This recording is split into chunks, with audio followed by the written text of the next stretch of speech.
Welcome back in, everybody. It's another edition of the First and Orange podcast. Denver Post Broncos reporters Parker Gabriel here, Ryan McFadden there. Ryan, happy Friday to you. It's NBA Finals fever, Nuggets fever around here, obviously. But what do you say? We'll talk a little Broncos too. Yeah, sounds good. We've been bouncing around between being Broncos beat reporters and Nuggets beat reporters, but yeah, Yeah. I'm getting excited to get back to talking about some football.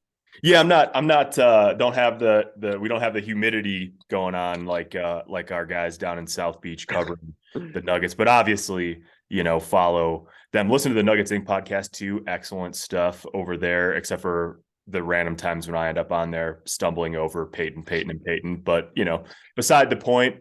Football wise, it's kind of funny. Rarely are the Broncos sort of the afterthought in Denver, but here we are.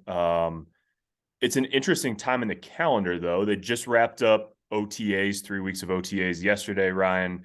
Have a mandatory minicamp 3 days next week. And then everybody gets out of Dodge for, 6 or 7 weeks before training camp starts at the beginning of or at the end of July. So we were over there yesterday, watched practice. There's limitations on the very secretive things that we can say, all of that. But I guess overall, we get through practice yesterday. We talked to Sean Payton, go back to the media room, and suddenly the Broncos are signing Frank Clark. So let's just start there. Did it take you by surprise? What did you make of that signing for Denver? Actually, the timing took me about surprise. Just coming back from watching practice, and then boom, that's the first thing you see. Yeah. But I think I like the move for Denver. This was something we've talked about previously about how the depth in terms of pass rush was kind of thin, and now with Baron Brownie having orthoscopic knee surgery early in the offseason, his timeline is unclear. They need more depth at that position. And I think a guy like Frank Clark, he's a proven winner, two-time Super Bowl champ, three-time Pro Bowler. He has been a dominant player in the postseason. I believe 13 and a half sacks and 17 career postseason games. So you look at that. This guy comes in as a quality starter. He's also has a lot of experience, and you're bringing someone in the locker room that knows what it takes to win at the highest level. So I'm a huge fan of the move, and I think it's a move that they desperately needed to make to address that need at pass rush. Yeah, it's interesting because like a couple weeks ago, Sean Payton said, there were still a couple players. We're still trying to add a couple players. They had about 10 million in cap space. Frank Clark, I think, will take up probably more than half of that. Probably the last major move of the offseason. They have some flexibility where they could keep moving money around and pushing it out if they really felt like they needed to. But this feels like the last big ad of the offseason. What's interesting about it is I thought it was pretty clear. I set out a couple weeks ago to write about a few guys who Denver, could add if they were going to look to spend some of that money. And it was funny because I started to go through who was left, and I had a hard time finding anybody except for defensive linemen and edge players, because that just really feels like that's where their need is at. Clearly, the Broncos were thinking along the same lines and adding Frank Clark. So yeah, it's if they could get playoff Frank Clark for like 15 games in the regular season, that would help them actually maybe be in position to be in the mix to get to the postseason themselves. But yeah, he's a guy he's played a lot of football, obviously, and he's played a lot over the last 4 years in Kansas City. He's also, he's had his fair share, maybe a little more than his fair share of trouble over the years. He had a couple of gun charges in 2021, I think, that ended up leading to a suspension last fall. Had issues coming out of Michigan, was accused in a domestic violence incident, ended up pleading that down to a lower charge sort of around the time he was turning pro. So there is obviously he's played a long time in the NFL. He's played a lot of games. He comes with his, share of issues in the past. But obviously every player, it's their responsibility to not get in trouble. If he does that and he provides some veteran presence, and if he provides a little bit of, edge, no pun intended, given his position, but if he brings a hard edge and plays the way he's capable of playing, he can be a guy that gives Denver, 35, 40 snaps a game, probably. Yeah, and you hit all the points there. I think if he has that skill set to come in here to make an impact, and if they can get that type of guy, I think that would be huge. Because then you're adding if you have him, if Randy Gregory can stay healthy, then you add in the return of Baron Browning when he gets back to fully healthy. That's pretty solid group right there that you can work with, and that's a lot better than the depth they had going into the Yeah. offseason, where it's like you are just filled with a bunch of unproven guys up front, and you kind of don't know what you're going to get from each one. So bringing in a guy, a veteran, and Frank Clark, and you just got to cross your fingers that someone like Randy Gregory, can give you a lot of can stay healthy. Baron Browning could come back and build off of a pretty solid season in 2022. You put those three together, I think. Then up front you have Zach, in addition to Zach Allen. You're making some progress up there. Now you're looking at an area, a front seven where you had so many concerns Yep. because of like you don't know what to get out each player. Now you have a few guys where you kind of know what you're going to get. I think that's going to be huge for Sean Payton and defensive coordinator Van Joseph in year one. Yeah, no doubt. And the thing is, like, it just felt like they were a body short. I mean, it's easy to kind of just do the back of the envelope math and say, that they hurt without Bradley Chubb after they traded him at the deadline last year. The pass rush went from being one of the best in the league to being one of the worst in the league in the second half of the season. That wasn't just Chubb. It was also that was a span when Randy Gregory was hurt. So like you say, if you get Randy back and you get some healthy play out of him at least, and Browning gets healthy and takes the next step, then if those things happen, which really, like, from a roster standpoint, like they were going to have to bank on those things happening anyways. Now it's no guarantee, but like, you're paying Randy Gregory a lot of money. He's got to play and be healthy and be an impact player. So if that happens, now I think you sort of like Zach Allen replaced Draymond Jones. They hadn't sort of found a replacement for the snaps and role that Deshaun Williams played. And even though, like, Frank Clark isn't exactly like a one-to-one replacement for Deshaun Williams, he's a veteran guy. He's a starting caliber player. He kind of checks some of those boxes that you weren't sure if young guys like Matt Henningsen and Eni Uwazurike would be able to fill right away at the start of their second year. So yeah, just another piece in the front seven for Vance Joseph to work with, and a guy that will be a popular interview request, obviously, once he gets here, and we'll be interested to learn more about. And it sounds like it's a 1-year deal. That's what we were told. And it hasn't, as of Friday morning, hasn't officially been announced yet, but 1-year deal. ESPN reported it's up to $7.5 million, 5.5 base salary. So again, that sort of takes up probably like 60% or so of the cap space they had left, maybe a little bit less than that. And you're starting, Ryan, to sort of see, as we go into the mini camp next week, a fuller picture of what the starting point for this roster is going to look like as you get closer to training camp. Oh yeah, most definitely. But one thing that I want to ask you, just after the Frank Clark deal, do you see any other moves taking place, or like what other position you think this team may need to address as we go into minicamp and then training camp and preseason? Yeah, it's a good question. I mean, there's some scuttle yesterday, a little bit of buzz about Dalvin Cook, who, we're expecting on Friday today to be sort of officially released by Minnesota. The Broncos are familiar with him, obviously, because George Payton, the general manager, was in Minnesota when Dalvin Cook got drafted there. They've got other personnel people that came from Minnesota with George. Sean Payton, coached in the NFC for a long time, knows all about him. I don't know about you, Ryan. I don't see it happening. I don't see how the need really fits. Now, if they weren't so confident, and I asked Sean Payton about this again yesterday, like if they weren't as confident as they are in Javonte Williams and the track that he's on in his recovery, maybe it's a different story. But they've got Javonte Williams, Samaje Perine, Tony Jones Jr., Tyler Beatty, and then Jaleel McLaughlin as the 5 backs on their roster right now. And they might continue to, churn a couple of those spots or look at options or whatever. I just don't I could be proven wrong, but I just don't see them getting in a free agency bidding war for Dalvin Cook at this point in the offseason. Yeah, I agree. Like as much as adding Dalvin Cook would spice things up even more. It's just that you look at the production Dalvin Cook has produced over the last few years, and I feel like there's no way the Broncos could afford it. And I feel like if you're going in a bidding war with other teams, they're probably easily going to get outbid.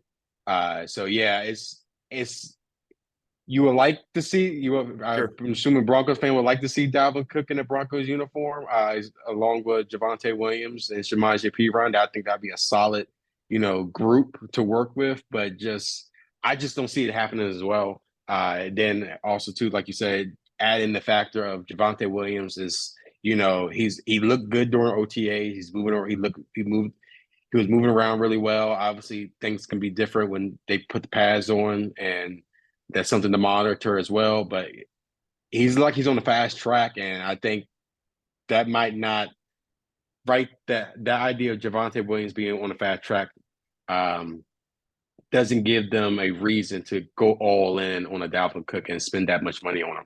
Yeah, and it really does seem, I wrote this yesterday, but like it really does seem like their opinion of where Javonte Williams is tracking toward being around the beginning of the season has changed over the last couple months as he's progressed. Like part of signing Samaje Perine was about not knowing. I mean, I think they liked his skill set. They thought he could be a good number two back and could handle starting duties for some amount of time and all that. Like I do believe that, but I think that part of the strategy for loading up on running backs was about not knowing where Javonte Williams is. And so it's no guarantee that he's going to roll out there week one and run over people like he was early last year before he got hurt. But given where he's at right now, I think they probably feel better about what their running back room looks like. And frankly, I think to sort of go back and answer your original question, Ryan, to me, it feels like that's sort of where they're at this point in the offseason, right? Like, could they stand to add another defensive lineman? Yeah, I think even with the addition of Frank Clark, they could.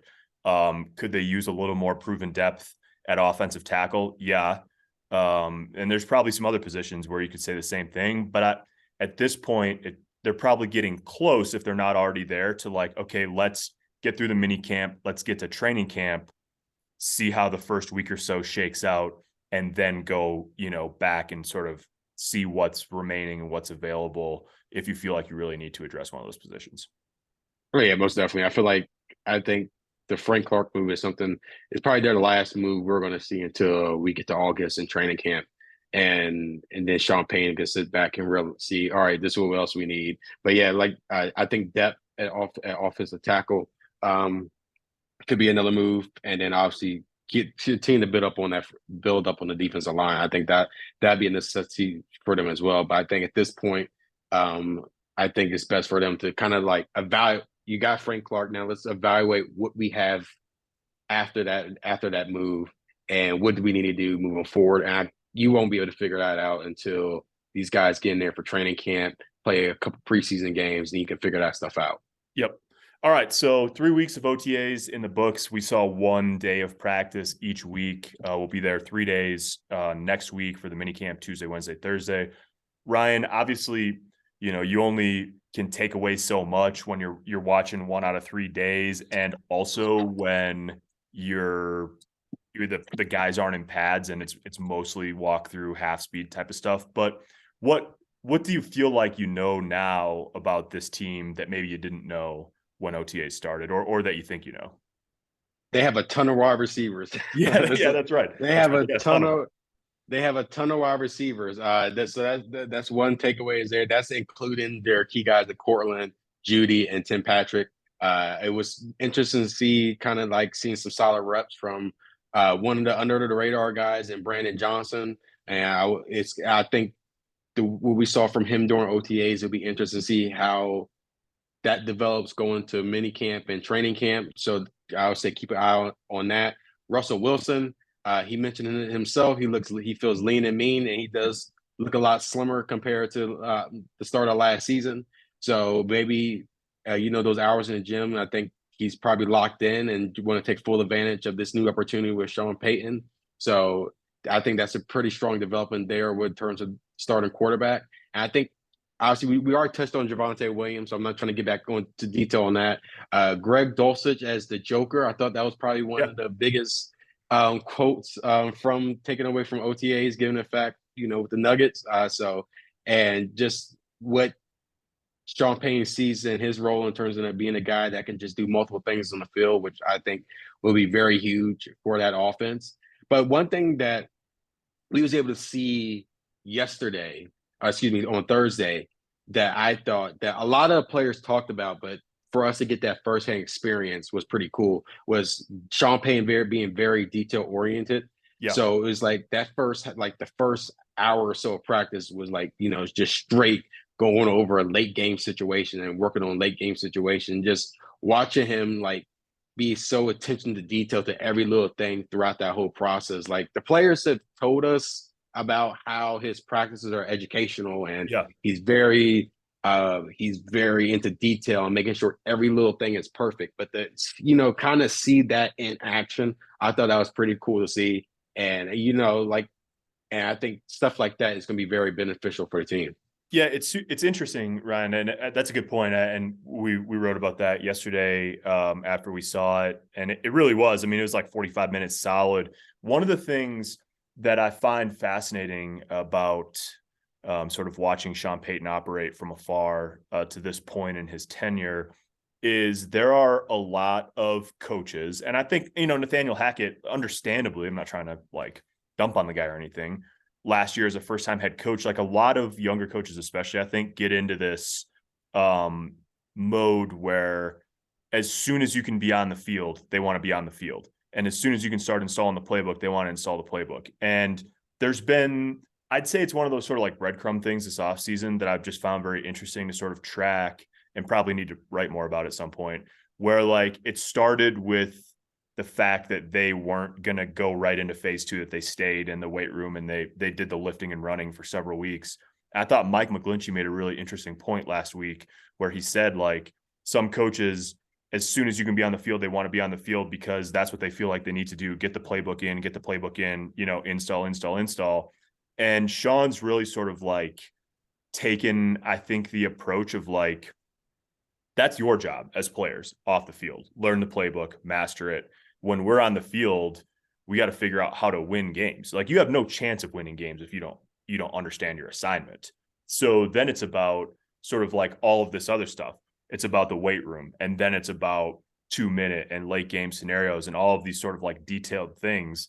And of course, like an individual, they're going to go over how you block inside zone and outside zone and trap and all that stuff. But like, that's what individuals for. When you're out there and you have the whole team out there, and Sean made this point of like, you've got to learn how to win.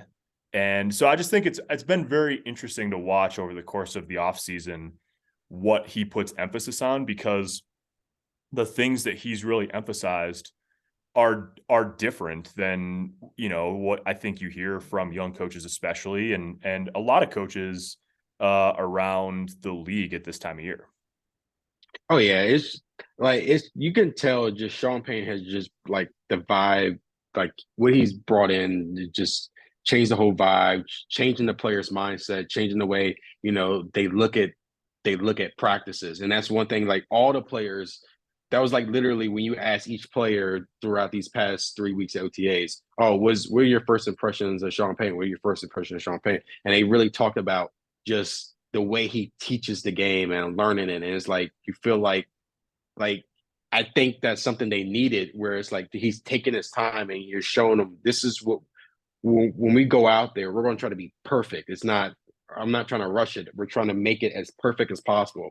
So when we go out there on Sunday, it's like leaving no stones unturned in a sense on the field, where it's like we're going to get it down to a T. So when this situation does come, we're going to be ready for it, and we're going to be the best at it. So yeah, this is like that. It's been really cool to kind of see that, because people talk about it, but it's different when people say it. But then Yeah. you're actually seeing it, and like that, like you said, that 45 minutes was like probably like you're sitting there just like it was pretty cool, because like it was like every little thing he was on, and I was like, Yeah. wow, this like you can tell like he's really trying to come in here and trying to really set the tone and what he expects, and trying to make sure he puts the players in the best position possible. I remember talking to Adam Trotman like a few weeks ago for a story, and that's what he said he did in New Orleans. Is like Yeah. he's going to tell you he's going to figure out what each guy is good at, and like design the game plan to make you excel at that thing you're good at. And that comes down to and I think a lot of that comes down to you taking time and figuring things out and not trying to rush things so quickly. And Right. I think that's where you see Peyton's trying to do, is like he just got here. You're just learning these guys. And I think one best way to do it is, to slow the process and slowly progress, just to figure out what can this player do Yep. specifically well that we can bank off of. Yep. Yeah. Yeah. It's interesting. I mean, you hear a lot of like, whether they're former players or, people that have covered him for a long time or whatever, you hear a lot of like, he's a perfectionist. He's a control freak. He's a maniac. And these things are like, I mean, sometimes probably as reporters, I'm sure we'll see the other side of that coin too. And players no doubt will at times, like he's not afraid to jump guys, but that's kind of the way he's been schooled, right, in the Bill Parcells mold. And so, yeah, I mean, he's got his hands in everything. It is very much his team, and that even from a limited view, I mean, it doesn't take long to get that sense being around a practice here and there. So it's interesting. Like, so this is all voluntary. OTAs, all voluntary players. We saw a few in and out. We talked about Baron Browning, who was hurt. He's the only guy.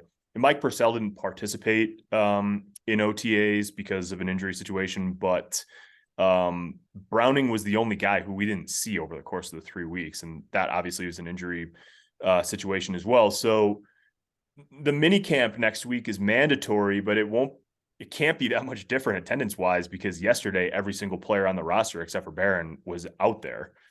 So it'll probably be basically more of the same, I think, through the mini camp. You get a little more 11 on 11. You ramp up the sort of amount of team stuff that you can do on the field, but by and large, I think our 3 days out there next week will probably feel similar to the past 3 weeks. Oh yeah, most definitely. And like you touched on attendance. I thought the attendance was strong, Yeah. or during OTAs. He's like Baron Browning was, like you said, the Baron Browning was the only guy that we didn't see at all, pretty much. And obviously Randy Gregory was there for the first week, not there the second week, but he came back.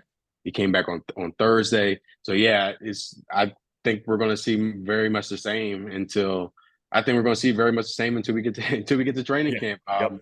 Like I said, I think obviously it's going to be more of when do we see Baron Browning? I think that's kind of the thing we have to monitor moving forward. Yeah, and that'll definitely be a question for Sean on Tuesday, right? Like, is that a situation that could hold him out into the regular season? Training camp, just from my understanding of it, the start of training camp may be a stretch. So we'll see if they're thinking he might miss game time or if he'll be back. And so that he's obviously a key guy for the Broncos. Might get a first look at Frank Clark in the blue and orange next week. So yeah, never a shortage of things going on around here. Ryan. One thing I want to touch on before we go, actually, you wrote yesterday about Cortland Sutton. We talked to him for the first time this offseason. 2 things I thought were interesting. One, obviously, he addressed the fact that he spent the entirety of the offseason the subject of trade rumors. And then also, I thought the Michael Thomas stuff, looking back to Thomas's days in New Orleans, was pretty interesting.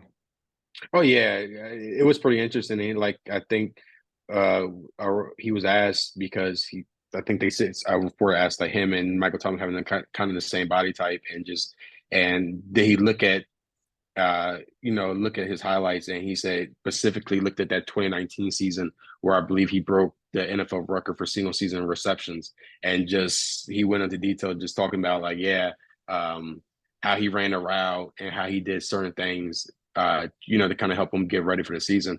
And I wrote about it, like he mentioned that he was flattered that teams wanted him, but Denver is home for him. And I think if if Denver gets an offer they can't refuse, then you kind of understand why they might have Yeah. to move him during the summer.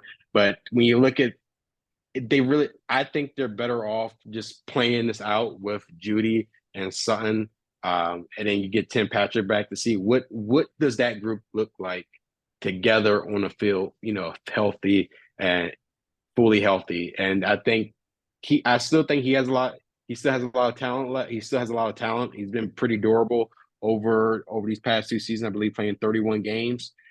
He might not be the same Cortland Sutton we saw before he for his ACL in 2020, but he's still out there making plays and he can be an impact guy in there. I think just seeing what they can do Yeah. in Sean Payton's offense is something that intrigues me. I think because he said it like it's a fresh start.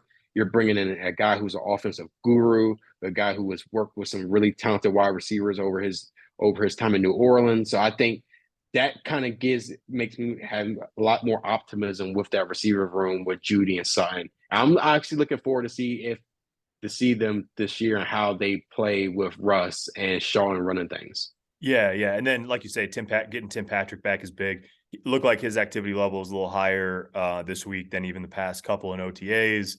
Maybe KJ Hamler gets healthy from that pec injury. Obviously, they drafted Marvin Mims. You got guys like Brandon Johnson. As you said, it's a crowded wide receiver room. Something I'm sure we'll write about at some point next week during the mini camp. So we'll be back next week with another podcast. We'll wrap up mini camp and sort of look ahead to the off season. It depends. Maybe Ryan, I don't know if we'll be trying to do a podcast from a championship parade at some point next week, or if people will be wallowing in their sorrows because Denver blew a 2-1 lead to Miami, or what it will be. But we know for the next 10 days at least that the world still revolves around basketball. We figure we fit in a little bit of football this week before the weekend hits. So that's Ryan McFadden. I'm Parker Gabriel, First and Orange Podcast. Thanks for listening. We'll talk to you next week.